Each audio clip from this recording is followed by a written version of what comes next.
আসসালামু আলাইকুম সবাই, welcome and welcome back to my video. তো এই যে আমি ড্রেসটা বানাচ্ছি, এটা একটা শাড়ি থেকে একটা কুর্তা সারারা সেট বানাচ্ছি। আর আই এম এক্সট্রিমলি সরি, আমি ভিডিওটা করব ভেবেও আমি তাড়াহুড়ো করে মানে এমনভাবে কাজটা স্টার্ট করে দিয়েছি, ক্লায়েন্টের একটু তাড়া আছে বলে আমার ভিডিওটা একদমই করা হয়নি। তো আমি যতটা করেছি সেই পর্যন্ত আমি একটু বলে দিচ্ছি আমি কী কী করেছি। অ্যাকচুয়ালি এটা একটা জিমিচু শাড়ি ছিল, যেটা মেহেন্দি গ্রিন কালারের, আর এটা একটা সিমারি ফেব্রিক আর ডুয়াল টোনের, গোল্ডেনের সাথে ডুয়াল টোন করা আছে। আর এই শাড়িতে না দেখো এই লেসটা ছিল, এই লেসটা আমার একদমই পছন্দ হয়নি। এক তো লেসটা এরকমভাবে আঠা দিয়ে লাগানো আছে, উপর দিয়ে কোয়ালিটিটা অতটা বেশি ভালো নয়। তো আমি ক্লায়েন্টকে বললাম যে আমি চেঞ্জ করব কি না, তো বললো হ্যাঁ চেঞ্জ করতে কোনো সমস্যা নেই।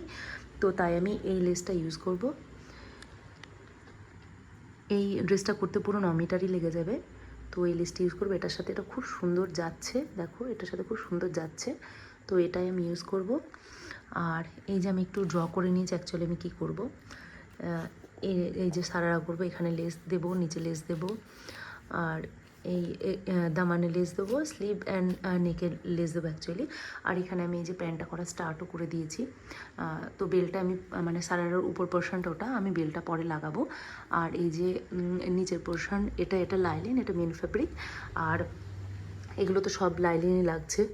তো সেরকমভাবে আমি হাফ কমপ্লিট হয়ে গেছে অলরেডি।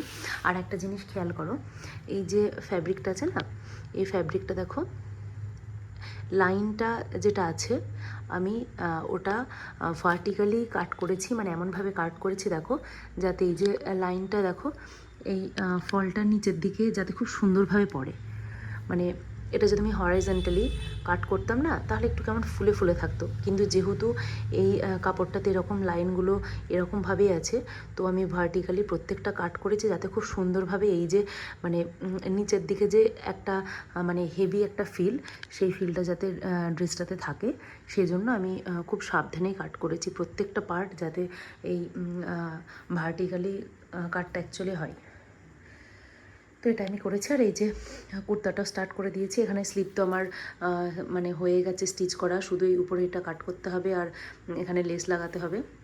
আর একটু আমার স্লিভে ইচ্ছা আছে একটু হালকা হ্যান্ডওয়ার্ক করার, তো এখনও ডিসাইড করিনি, পরে দেখছি এটা আমি কী করি। আর এই যে কুর্তার এটা হচ্ছে ফ্রন্ট পার্ট, আর এটা ব্যাক পার্ট।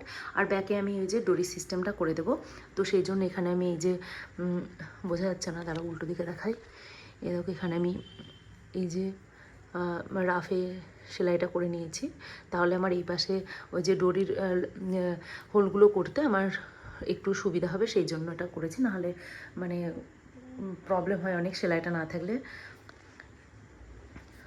তো এটাই ছিল কুর্তাটা। তো এবার আমি আস্তে আস্তে একটা একটা পার্ট যেটা যেটা করছি, এরপর আমি দেখাচ্ছি যে আমি কিভাবে ড্রেসটা এবার করছি। তো এখন আপাতত যা আছে, আমি এই প্যান্টটাতে বেল্ট লাগাবো ফার্স্ট, দেন আমি এই নিচের এই মানে এখান থেকে গ্যাদারিং হয়ে স্টার্ট হবে। তো আমি এই দেখো এখানে দেখো আমি পুরোটা সেলাইও করিনি, আমি এতটা সেলাই করে রেখে দিয়েছি। এর কারণ হচ্ছে আমি এটা মানে স্টিচটা এমনভাবে করব যাতে ইনভিজিবল হয়, মানে দুটোই গুম হয়ে যায়,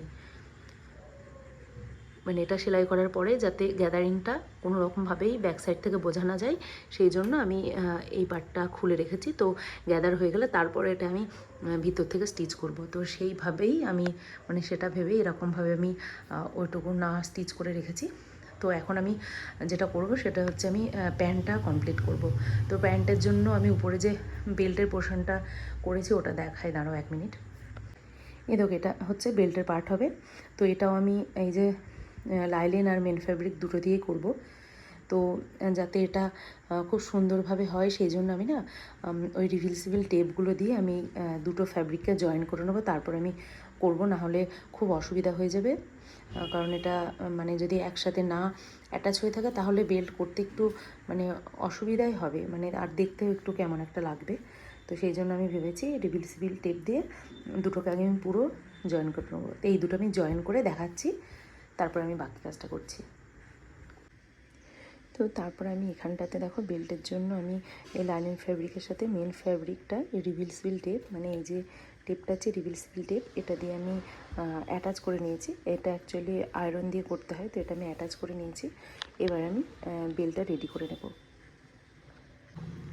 তো দেখো এখানে আমার বেলটা লাগানো হয়ে গেছে। তো বেলটার এই ফ্রন্ট সাইডটাতে আমি নর্মাল রেখেছি, গ্যাদার করিনি, বাট এই মিডিলের একটু পর থেকে, মানে ফ্রন্টের মিডিলের একটুখানি সাইড থেকে এখানে আমি ইলাস্টিক দিয়ে গ্যাদার করে নিয়েছি। তো আমি না একটু বেশি ভয় পাচ্ছিলাম কি ফিনিশিংটা কেমন হবে, কারণ এটা ডবল ফ্যাব্রিক দিয়ে তো, বাট আলহামদুলিল্লাহ খুব ভালোভাবেই এটা আমি করতে পারলাম। তো এখন আমি প্যান্টের এটা লাগাবো, তবে এখন এটা লাগাবো না, আগে আমি ড্রেসটা বানিয়ে নেবো তারপরে, কারণ আমি অ্যাকচুয়ালি 9 মিটার লেসের যে লেসটা নিয়েছি, 9 মিটার পুরো রোল, 9 মিটার লেসের মানে এই কামিজে লেসটা দেওয়ার পরে যতটা বেঁচে থাকবে ততটাই আমি মানে গ্যাদার করে আমি এই সারারাটা বানাবো। তো আগে আমি কামিজটা করে নিই, দেন আমি এই প্লিটগুলো করব, মানে এখানে যে গ্যাদারটা করব সেই গ্যাদারটা তখন করব। তো দেখো এখানে আমার পুরো কুর্তাটা রেডি হয়ে গেছে, ইভেন আমি লেসও লাগিয়ে নিয়েছি। তো এই সাইড দিয়ে আমি সেলাই দিয়েছি, আর এইখানটাতে না আমি গ্লু দিয়েছি, এই যে ফ্যাব্রিক গ্লুটা আমি ইউজ করেছি, আর সেটা যাতে সেট হয় তাই এখানে আমি পিন দিয়ে সব সেট করে দিয়েছি। সেম একই রকমভাবে আমি দেখো এই দামানেও করেছি, এটাতেও করেছি। তো এটা আমি যে মানে সারা রাত শুকানোর জন্য রাখবো। আর এই যে স্লিভ এটা করতে হয়নি, কারণ স্লিভের মানে উল্টো সাইড করে করেছি আমি, মানে এই সাইডটা নিচের দিকে দিয়েছি স্ক্যালোপের, তার জন্য আর এখানে গ্লু দেওয়ার দরকার হয়নি। কিন্তু এইদিকে দেখো সমস্ত স্ক্যালোপ মানে গুলো সব এই ড্রেসের দিকে এসছে, বাইরের দিকে নেই, সেই জন্য আমাকে গ্লু দিয়ে আটকাতে হয়েছে। এবার সকালবেলার মধ্যে এটা ফিক্স হয়ে যাবে। আর যদি দেখি সেরকম ফিক্স হয়েছে ভালো, না হলে আমি এর ভিতর দিয়ে আরেকটা ওই এই সেম গোল্ডেন কালারের যে সুতোগুলো হয় ওই সুতোগুলো দিয়ে আমি এই মিডল বরাবর করে সব স্টিচ করে দেবো।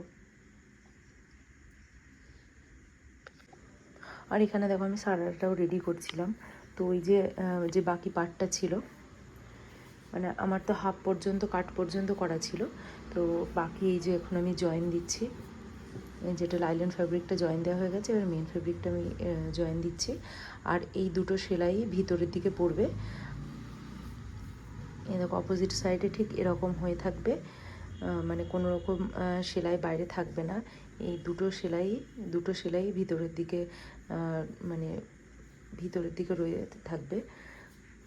এর ফলে কি এই যেখান দিয়ে যে সুতোগুলো বেরোচ্ছে এগুলোতে কোনো প্রবলেম হবে না, কারণ যতই আমি মানে ইন্টারলক করি না, কারণ এই গ্যাদার তো এগুলোতে একটুখানি প্রবলেমই হয় দেখতে, মানে খুব সুন্দর ফিনিশিং আসবে না যদি না আমি এরকম ইনভিজিবল স্টিচ করি। তো আমি এরকম ইনভিজিবল স্টিচ করে দেবো।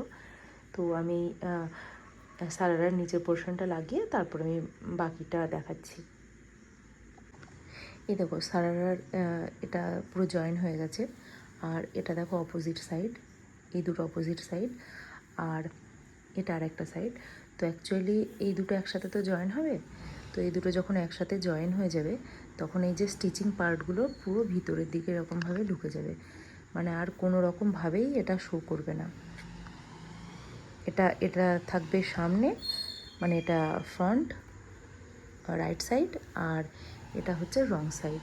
দেখো রং সাইডেও কত সুন্দর এরকমভাবে ইনভিজিবল স্টিচ হয়েছে। তো অ্যাকচুয়ালি আমার যেটা মনে হয় ফিনিশিংটা, মানে অপোজিট সাইডের ফিনিশিংটা আমার কাছে অনেক বেশি ম্যাটার করে। আমি চাইলেই শর্টে দুটো একসাথে করে দিলেই হয়তো হয়ে যেত শর্টকাট, বাট উল্টো দিকে যে ফিনিশিংটা হয়ে থাকবে, মানে এই যে পুরো এই যে গ্যাদারের এই যে সুতোগুলো এগুলো সব বেরিয়ে থাকবে, যত ইন্টারলক করি না কেন অতটা ভালোভাবে ফিনিশিং দেওয়া যাবে না। তো সেই জন্য আমি অ্যাকচুয়ালি এরকমভাবে ইনভিজিবল ফিনিশিং দেওয়ার জন্য মানে এইরকমভাবেই সেলাইটা করলাম। তো এরকমভাবে আমি বাকি এটা একটা হলো, আর বাকি আরও তিনটে যেটা আছে, মানে একটার পায়ের দুটো সাইড আর একটা পায়ের দুটো সাইড, তো বাকি তিনটে এরকমভাবে সেমভাবে আমি লাগিয়ে নেব। তো দেখো এখানে সারাটা পুরো কমপ্লিট হয়ে গেছে, আমি এখানে ডামিতে পরিয়েও দিয়েছি। তো এখানে দেখো আমি লেস লাগিয়েছি, এটা অপোজিট সাইডেও লাগিয়েছি লেসটা, এটা ফ্রন্টেও লাগিয়েছি, আর এই যে নিচে লেসটা কমপ্লিট করে নিয়েছি। তো সারাটা পুরোটাই রেডি,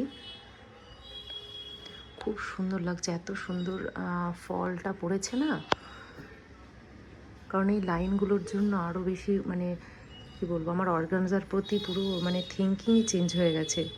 আমি সবসময়তেই বলি যে আমার অর্গানজা ভালো লাগে না, বাট অ্যাকচুয়ালি এটা কাট করার পরে বুঝতে পারলাম মানে যেভাবে বুননটা করা আছে না, উইভিংটা করা আছে, এই যে লাইনগুলো, এটা এরকমভাবে যদি ফেলা হয় তো অনেকটা শিফনের মতনই ফল পড়ছে। খুব সুন্দর হয়েছে এটা। তো এখানে দেখো এই যে কুর্তিটা আছে, তো এই কুর্তিটার আমি সমস্ত এই যে এ পাশটা তো স্টিচ করেছি, বাট এই স্ক্যালেপের এগুলোতে তো স্টিচ করা পসিবল না, তো ফ্যাব্রিক গ্লু দিয়ে আমি আটকেছি, সেটাতে একটা ফিক্স হয়েছেই।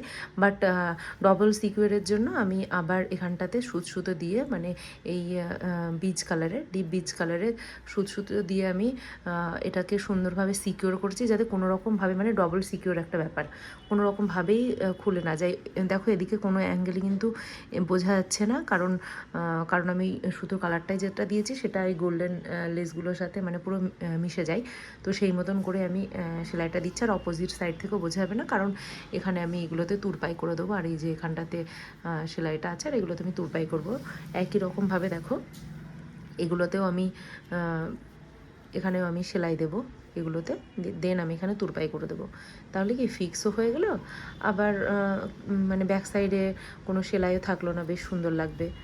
তো এখন আমি সব পুরো কুর্তিটাতে যে যতগুলো তুরপাই করতে হবে সব করব, তো তারপর একদম ফাইনাল আমি দেখাচ্ছি কুর্তিটা, মানে পুরো ড্রেসটা কেমন হয়েছে। তো ফাইনালি ড্রেসটা কমপ্লিট হয়ে গেছে, দেখো ড্রেসটা কতটা সুন্দর লাগছে, খুবই সুন্দর লাগছে দেখতে।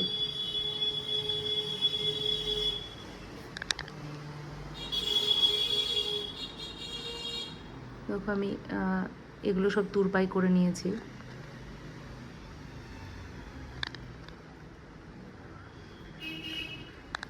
আর এই সারারাটার ফ্লোইটা দেখো এত দারুণ লাগছে দেখতে, খুবই সুন্দর লাগছে।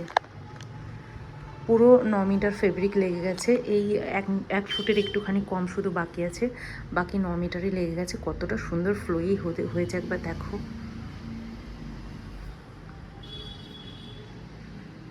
অসাধারণ দেখতে লাগছে, অসাধারণ।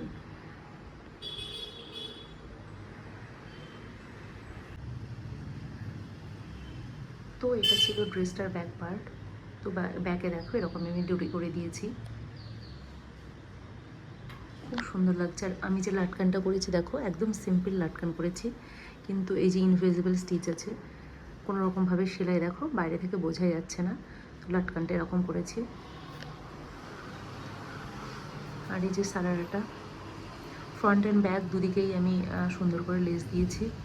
গ্যাদারিংটা দেখো কত সুন্দর লাগছে দেখতে।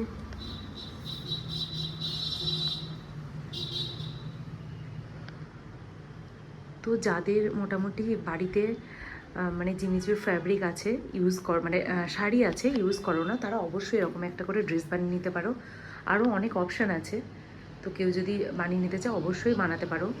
আর পুরো ভিডিওটা দেখার জন্য থ্যাংক ইউ সো মাচ। আর ড্রেসটা তোমাদের কেমন লেগেছে অবশ্যই জানিও। কেউ যদি এরকম বা ডিফারেন্ট কোনো ড্রেস আমার কাছে বানিয়ে নিতে চাও তাহলে অবশ্যই ইনস্টাগ্রাম বা ফেসবুকে যোগাযোগ করো। পুরো ভিডিওটা দেখার জন্য থ্যাংক ইউ সো মাচ। ভালো থেকো সবাই, টাটা।